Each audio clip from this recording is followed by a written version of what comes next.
Hey, all right, and welcome to all. Today will be the sixth lecture of M. Lakshmikant Politics. Now, अभी तक हम 5 lecture करते आए हैं और हर एक लेक्चर में हमने कहीं ना कहीं रेगुलेटिंग एक्ट से स्टार्ट करते हुए अब हम गवर्नमेंट ऑफ इंडिया के एक्ट में आ चुके हैं. नाउ आज का ये लेक्चर जो है थोड़ा सा डिफरेंट होगा क्योंकि यहाँ पर अभी तक हम वाइट बोर्ड में जो है आपको पढ़ाते थे जो कि आपको क्लियर नहीं दिखता था और विजिबल नहीं होता था. बट अब हम आपको यहाँ पर स्क्रीन में मेरे लेफ्ट साइड आपको या राइट साइड आपको स्क्रीन में जो भी मैं पढ़ाऊंगा, जो भी हैंड रिटन नोट्स होंगे वो भी साथ में विजिबल होंगे ताकि आपके जो कॉन्सेप्ट और क्लैरिटी है वो ज़्यादा स्ट्रांग हो सके. ओके, नाउ देखिए आज का टॉपिक रहेगा द क्राउन रूल 1858 से लेके 1947 तक. ओके, नाउ ये चीज़ें हमें देखने को मिल जाती हैं कि क्राउन रूल का मतलब क्या है. देखिए जो भी क्राउन रूल है यानी कि अब सीधे डायरेक्ट ब्रिटिश गवर्नमेंट क्या कर रही है, रूलिंग में आ चुकी है. इसके पीछे का रीजन क्या है, अभी तक आपको देखने को मिलता है कि हम आपको बताए हुए हैं अभी तक charter act 1853. Okay, charter act 1853 last charter था अपने उसका ना. उसके बाद यहां पर आपको देखने को क्या मिलता है कि अब यहां पर से गवर्नमेंट ऑफ इंडिया के एक्ट 1858 से चीजें देखने को आपको मिल जाएंगी. ओके, नाउ देखो सबसे पहले आज का टॉपिक रहने वाला है गवर्नमेंट ऑफ इंडिया एक्ट 1858. अब इसके पीछे के कारण क्या हैं और भारत सरकार गवर्नमेंट ऑफ इंडिया एक्ट के नेम से क्यों आ रहे हैं. सबसे पहले रीजन आपको मैं बता देता हूं. रिवॉल्ट हुआ था 1857 में, 1857 की क्रांति हुई थी. इसे फर्स्ट वॉर ऑफ इंडिपेंडेंस भी कहते हैं और सिपोई म्यूटिनी भी कहते हैं. ये पूरा आपको हैंड रिटन नोट्स मिल जाएंगे और फ्री में पीआर पब्लिकेशन में भी ये मिलेंगे. ठीक है, अभी मैं बाद में दिखाऊंगा. डायरेक्ट आप टेलीग्राम ऐप डाउनलोड कर सकते हैं और उसके बाद यहाँ पर आपको सर्च मिल जाएगा. ओके, रीजन क्या है. रिवोल्ट ऑफ 1857 होता है, उसे फर्स्ट वॉर ऑफ इंडिपेंडेंस कहते हैं या सिपोई म्यूटिनी कहते हैं. अब जब ये होता है, इतना ज़्यादा रिवोल्ट चल जाता है, उसके बाद क्या लगता है ब्रिटिश गवर्नमेंट को कि ईस्ट इंडिया कंपनी में बहुत ज़्यादा करप्शन हो रहा है, बहुत सारी ऐसी चीज़ें होती हैं जिसमें कि बहुत ज़्यादा आक्रोश फैला हुआ है जो भी वहाँ की इंडियन पब्लिक है. नाउ रीज़न तो ये रहा. अब उसके बाद आता है फिर इस एक्ट को लाया जाता है कहाँ, ब्रिटिश गवर्नमेंट के द्वारा, यानी कि जो ब्रिटिश पार्लियामेंट होगी, जो हाउस ऑफ कॉमन होगा, हाउस ऑफ लॉर्ड्स होगा, उसके द्वारा एक एक्ट पास किया जाता है जिसे गवर्नमेंट ऑफ एक्ट 1858 बोला गया. ओके, नाउ ये इतना चीज़ें समझ में आ गई होंगी अब आपको. अब कुछ इस एक्ट के कुछ प्रोविज़न बताता हूं जो कि आपको प्रीलिम्स के लिए याद रखने हैं और स्टैटिक में कैसे लिखेंगे वो बहुत सारे लोग पूछते रहते हैं कि स्टैटिक पोर्शन कैसे पॉलिटी का करना है. ठीक है, जनरली जो फैक्ट बताता हूं, अभी जो क्वेश्चन उठ के आएगा ना, जैसे रैंडम से direct to the point question तो नहीं आते कि गवर्नमेंट ऑफ इंडिया एक्ट 1858 को एक्सप्लेन करो, बट ऐसे क्वेश्चन पूछे जाते हैं जिसमें कि आपको देखने को मिलता है इनडायरेक्टली ये एक्ट का मेंशन आपको करना पड़ता है. ओके, नाउ सबसे पहला पॉइंट इस एक्ट के लिए क्या है. ये ब्रिटिश जितने भी एक्ट होते हैं जनरली ब्रिटिश पार्लियामेंट ही पास करती है. नाउ सबसे पहले इस एक्ट को बोला जाता है good government in India, act for the good government in India. अब गुड गवर्नमेंट का मतलब क्या है, एडमिनिस्ट्रेशन की बात हो रही है, अच्छे से एडमिनिस्ट्रेशन हो पाए उसकी यहाँ पर बात की जा रही है. ओके, नाउ दूसरा आपको क्या याद रखना है, एबोलिश्ड ईस्ट इंडिया कंपनी. अब हमने कहा 1853 तक हल्के से वो एडमिनिस्ट्रेशन तो करते हुए आ रही थी क्योंकि 1833 में आप सबको पता है 1833 का जो एक्ट था, चार्टर एक्ट, उसके बेसिस पे कंपनी की कॉमर्शियल एक्टिविटीज़ को भी बंद कर दिया गया था. नाउ 1853 के एक्ट में क्या होता है कि धीरे धीरे एडमिनिस्ट्रेशन का पोजीशन होता है. ठीक है, पूरी तरह हटाया नहीं जाता, बट जब आप देखोगे गवर्नमेंट ऑफ इंडिया एक्ट, ठीक है, गवर्नमेंट ऑफ इंडिया एक्ट यहाँ पर देखने को आपको मिलेगा तो यहाँ पर ईस्ट इंडिया कंपनी का जो एडमिनिस्ट्रेशन काम है वो भी खत्म हो जाता है, एबोलिश्ड कर दिया जाता है. ओके, नाउ अब जितनी भी पावर हैं, अभी तक जितनी भी पावर थी गवर्नमेंट की, टेरिटरीज में पोजीशन हो गया, रेवेन्यू हो गया, टैक्स हो गया, अब ये सब पावर किसको चले गई, ब्रिटिश क्राउन को. अब सीधा कौन डील कर रहा है, आपका ब्रिटिश क्राउन. ओके, अब मुझे ये भी बताना कि क्या वाइट बोर्ड मार्कर सही है या ये सही है, आपको किस में इजी लगा सुनने में. आई थिंक मुझे यही डिजिटल ज़्यादा होता है तो डिजिटल आप जल्दी समझेंगे और बगल पर नोट्स भी होंगे जो मैं पढ़ा रहा हूँ तो वो भी ईजी तरह आप समझ जाओगे. ठीक है, ओके, नाउ ये चीज़ें हो गई। अब ये कुछ फीचर्स मैं बताता हूं जो कि टू द पॉइंट लक्ष्मीकांत से लिए हैं, फिर मैं दूसरे फीचर के बारे में भी बात करूंगा। जैसे यहां पर आपको देखने को मिलता है अदर, यहां पर मैंने क्या लिखा हुआ है, अदर लिखा हुआ है। तो अदर में क्या देखने को मिलता है कि दूसरे जो लक्ष्मीकांत में मेंशन नहीं भी हैं वो भी चीज़ें मैंने डाली हुई हैं, क्योंकि मुझे लगता है कि सिर्फ लक्ष्मीकांत इनफ नहीं, अगर आप और ज़्यादा किसी कॉन्सेप्ट को अच्छे से समझना चाहते हैं तो। ओके, अदर को बाद में डिस्कस करेंगे, उससे पहले हम कुछ government of India act of 1858 को डिस्कस कर लेते हैं। सबसे पहला फीचर क्या है?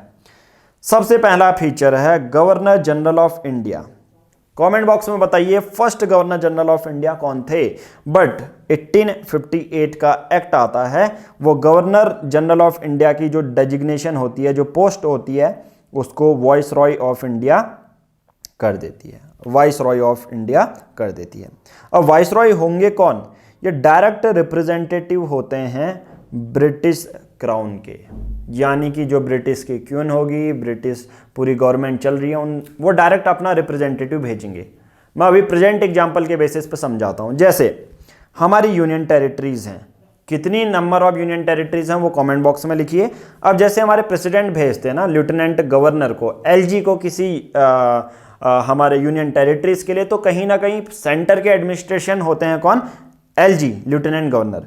वैसे ही ब्रिटिश गवर्नमेंट के यहाँ पर आप सबको देखने को मिलता है डायरेक्ट रिप्रेजेंटेटिव कौन है ब्रिटिश क्राउन के? Vice Roy of India. First vice Roy of India कौन थे? Lord Canning. कौन थे? लॉर्ड कैनिंग थे। ओके, नाउ उसके बाद आपको देखने को मिलता है अब इंडिया को पूरा गवर्न किया जा रहा है in the name of her majesty. In the name of her majesty के नाम से उनको यहां पर जो है गवर्न किया जा रहा है। किसको? भारत सरकार को। ओके, अब यहां पर आप सबको अभी तक देखने को मिलता है दो चीजें, यानी कि बोर्ड ऑफ कंट्रोल और दूसरा कोर्ट ऑफ डायरेक्टर्स। एक है बोर्ड ऑफ कंट्रोल, एक है court of director. Court of director कौन थे? जो शेयर होल्डर थे। सिंपल सी बात है, ईस्ट इंडिया कंपनी के ही जो शेयर होल्डर थे वो कोर्ट ऑफ डायरेक्टर थे। बोर्ड ऑफ कंट्रोल कौन थे? Board of control generally British government को ही रिप्रेजेंट करते थे। अब एक का काम क्या था? रेवेन्यू संभालना, पॉलिटिकल अफेयर। एक का काम क्या था? Generally commercial affair. ठीक है, जनरली जो शेयर होल्डर होंगे, जैसे कोर्ट ऑफ डायरेक्टर होंगे, वो कंपनी के शेयर होल्डर थे, तो वो कॉमर्शियल पर्पस को जो है सर्व करते थे। वहीं बोर्ड ऑफ कंट्रोल जो थे ब्रिटिश गवर्नमेंट का रिप्रेजेंटेटिव की तरह काम करते थे, तो वो पॉलिटिकल फंक्शन काम करते थे। तो दो अभी तक ड्यूअल गवर्नमेंट हमें देखने को मिली। ड्यूअल गवर्नमेंट आप सबको पता है, एक कॉमर्शियल, एक क्या हो जाएगी? पॉलिटिकल। अब इस चीज को भी इस एक्ट में एबोलिश कर दिया गया। सबसे प्रीलिम्स की दूसरी बात याद रखनी है, जो board of control and court of director were एबोलिश्ड। Now ये इसे बोलते हैं डबल गवर्नमेंट। डबल, एक का कॉमर्शियल फंक्शन, एक का क्या होगा? Political function. ओके, नाउ जो थर्ड चीज आपको याद रखनी है इस पूरे एक्ट में, सेक्रेटरी ऑफ स्टेट। एक नया ऑफिस बना दिया गया।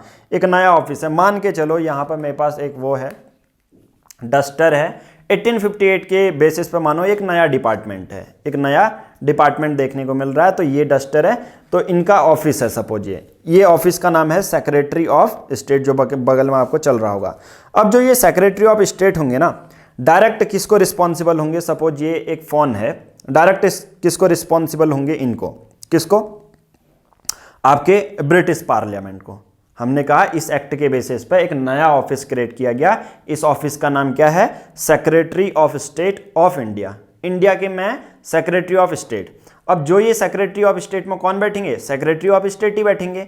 तो सबसे पहले ये किसको? ये है ब्रिटिश गवर्नमेंट। ये मान के चलो ब्रिटिश गवर्नमेंट। अब कैसे समझोगे इसको कि थोड़ा सा ये महंगा है तो इसके बेसिस पे ये ब्रिटिश गवर्नमेंट होगी, या डस्टर सिंपल है तो इसके रिप्रेजेंटेटिव। अब ये अपना जितना भी चीजें हैं वो किसके लिए रिस्पॉन्सिबल है? जितने भी काम कर रहे हैं किसको दे रहे हैं? ब्रिटिश पार्लियामेंट को दे रहे हैं।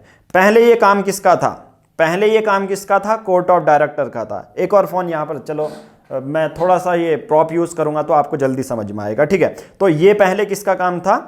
कोर्ट ऑफ डायरेक्टर का, जो शेयर होल्डर हुआ करते हैं। ठीक है, कंपनी के शेयर होल्डर हुआ करते हैं। ठीक है, ओके। नाउ इतनी सब चीजें आपको समझ में आ गई कि एक नया ऑफिस बनाया सेक्रेटरी ऑफ स्टेट। ये सेक्रेटरी ऑफ स्टेट किसको देगा?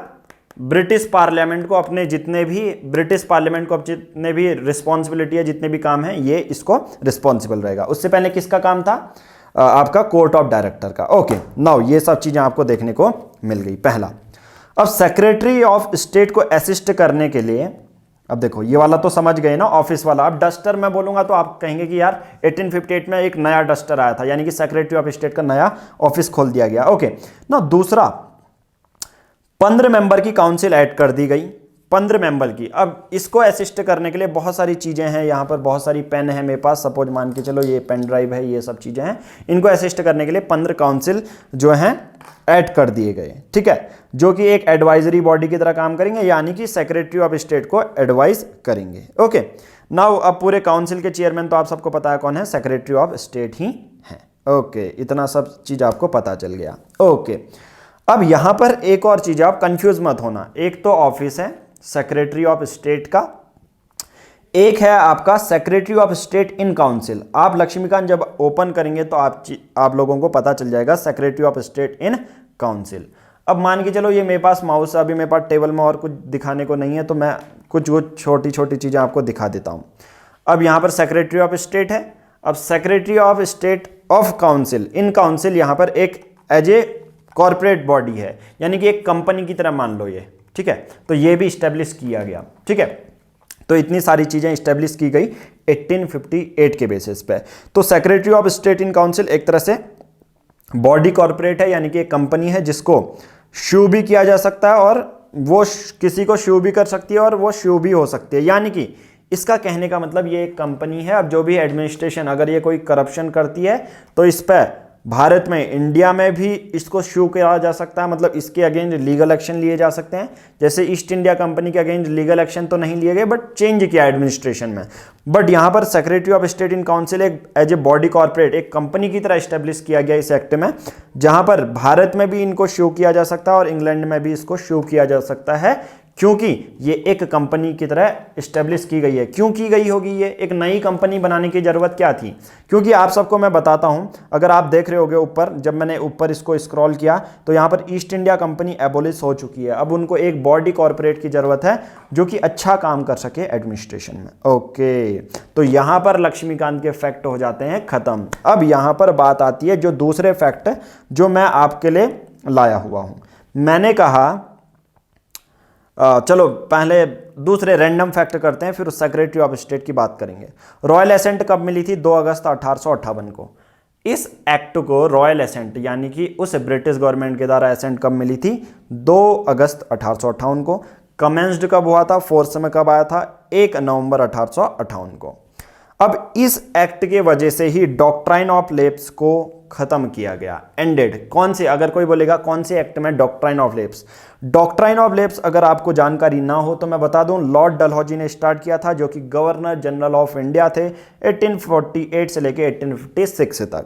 अब डॉक्ट्राइन ऑफ लेप्स का मतलब क्या होता है? अकॉर्डिंग टू लॉर्ड डलहौजी, जिस कोई राजा है, कोई प्रिंसली स्टेट है, अगर उसकी नेक्स्ट जनरेशन जो आयर नहीं होते हैं सपोज, तो ऑटोमेटिकली जो वो प्रिंसली स्टेट है वो ईस्ट इंडिया कंपनी का हो जाएगा, ठीक है। तो डॉक्ट्राइन ऑफ लेप्स कहने का मतलब यही होता है। दूसरा, बहुत सारे ऐसे प्रिंसली स्टेट थे जिसने ब्रिटिश की सुजरेनिटी एक्सेप्ट कर ली थी, यानी कि उनका ये मानना था कि ब्रिटिश गवर्नमेंट के अंदर ही हम काम करेंगे। ओके ना, मैंने कहा एक नया ऑफिस बना दिया गया। नया ऑफिस मतलब नया डस्टर। नए डस्टर का नाम क्या है? Secretary of state. और सेक्रेटरी ऑफ स्टेट पहले कौन थे? सेक्रेटरी, इनमें कोई बैठने तो आएगा ना, सपोज ये बैठने आया, ये बैठने आया हमारा सेक्रेटरी ऑफ स्टेट, ये बैठ गया। अब पहले सेक्रेटरी ऑफ स्टेट का नाम क्या है? इनका नाम है लॉर्ड स्टैनली। लॉर्ड स्टैनली जो कि सेक्रेटरी ऑफ स्टेट हैं, और ये रिप्रेजेंटेटिव हैं डायरेक्ट किसको रिस्पॉन्सिबल हैं? ये ब्रिटिश पार्लियामेंट को, यानी कि अपना जितना भी काम सौंपेंगे इनको अपनी रिपोर्ट देंगे। Okay, at the end result में बात कर लेता हूँ, फिर इस लेक्चर को खत्म करते हैं। क्योंकि इनिशियल में छोटे छोटे टॉपिक मैं इसलिए करता हूं क्योंकि बहुत बार अगर मैं लगातार, ये खुद का भी एक्सपीरियंस है, अगर लगातार मैं एक ही वीडियो में आपको 3 एक्ट एक साथ पढ़ा दूंगा ना, तो आपको पूरा कंफ्यूजन हो जाएगा किस एक्ट में क्या था। बस अब मैं जो पढ़ा रहा हूं उसको बस एक एक करके रिवाइज करना। रिजल्ट क्या है? सिस्टम ऑफ गवर्नमेंट तो चेंज नहीं हुआ। जैसे करप्शन पहले होता था, अब भी करप्शन हो रहा है, बट वो करप्शन खुद ब्रिटिश गवर्नमेंट कर रही है। पूरे एक्सप्लॉयटेटिव नेचर हैं जो इंडियन सिटीजन को एक्सप्लॉयट करने के, वो सिस्टम ऑफ गवर्नमेंट चेंज नहीं हुआ। बट इस एक्ट में improvement of administration machinery change हुई, यानी कि काम करने के तरीके जो हैं चेंज किए गए, क्योंकि सेक्रेटरी ऑफ स्टेट है तो वो ब्रिटिश गवर्नमेंट के लिए काम करेगा। अब ब्रिटिश गवर्नमेंट के लिए वो ज़्यादा से ज़्यादा फ़ायदा लाने की कोशिश करेगा, यानी कि अब जितना भी इंडियन सिटीजन को एक्सप्लॉइट करो और उनसे ज़्यादा रेवेन्यू जनरेट करो, अब डायरेक्ट किसको जाएगा? British government. अब मैं करप्शन की बात कर रहा था, तो करप्शन का मतलब क्या होता है? करप्शन कौन कर रही थी? East India company. किसके अगेंस्ट है? यानी कि एक्सप्लॉइट तो ईस्ट इंडिया कंपनी भी कर रही है इंडियन सिटीजन को, बट फायदा अपना ले रही है as a private company. Now अब फायदा कौन लेगा? सिर्फ एक गवर्नमेंट, जो कि है ब्रिटिश गवर्नमेंट। तभी उसको अच्छे से काम करने के लिए एडमिनिस्ट्रेटिव अप्रोच अपनाई गई। नाउ यहां पर हमने पूरा गवर्नमेंट ऑफ इंडिया का एक्ट जितने भी पॉसिबल यहां पर हो सकते थे, देखो गवर्नमेंट ऑफ इंडिया एक्ट जितना भी पॉसिबल क्वेश्चन बनेंगे एक पेज से बनेंगे। तो कभी भी बहुत सिंपल सी चीजें होती हैं कि 1858 का एक पेज का हमारा ये डिस्कशन हो गया। ओके, नाउ ये वीडियो अच्छी लगी है तो वीडियो को लाइक कीजिए। वीडियो का एंड यहाँ पर भी हम एक कोड रख लेते हैं। ये एक फ़ोन है तो आईफोन जो एट द एंड कोड लिख देना, जैसे हम द हिंदू एनालिसिस, जो बहुत सारे लोग द हिंदू को नहीं देखते हैं तो उनको थोड़ा सा ऑड लग रहा होगा कि ये लास्ट में एंड कोड क्या है। बहुत सारे लोग जो लोग द हिंदू देखते हैं तो हम एक एंड में आपने पूरी तक देख ली तो इसके लिए एक यूनिक कोड बनाते हैं। तो आज का कोड है आईफोन, तो कमेंट बॉक्स में आईफोन डालिए। वीडियो को लाइक नहीं किया तो यार वीडियो को लाइक करो और चैनल को सब्सक्राइब। देखिए 70 to 30% का रेशियो, यानी कि 70 लोग जितने वीडियो देखते हैं वो 70% लोग सब्सक्राइब करते हैं, 30% सिर्फ वीडियो देखते हैं। तो वो 30% से रिक्वेस्ट है कि आप भी चैनल को सब्सक्राइब करिए और रेगुलर कंटेंट, क्योंकि यहाँ पर हम जितने भी रेफरेंस बुक हैं फ्री में आपको देने वाले हैं विथ क्वालिटी कंटेंट। एक भी ऐसी चीज़ नहीं होगी, अगर प्रीलिम्स का क्वेश्चन कोई भी अगर सॉल्व करते हो तो इन सब नोट्स से ही आपका क्वेश्चन बनेगा। आपके अभी आप एस्पिरेंट हो तो आपको कोई मैनिपुलेट नहीं कर सकता। आप प्रीवियस ईयर क्वेश्चन उठा लो, अगर 1858 से क्वेश्चन आया है तो जो भी हमने पढ़ा है उससे ही डायरेक्टली और इनडायरेक्टली क्वेश्चन फ्रेम होगा। तो आज की इस वीडियो में इतना ही। Thank you. जाते जाते फिर से मैं वही कहूँगा, वीडियो को लाइक करना और चैनल को सब्सक्राइब करना। Thank you.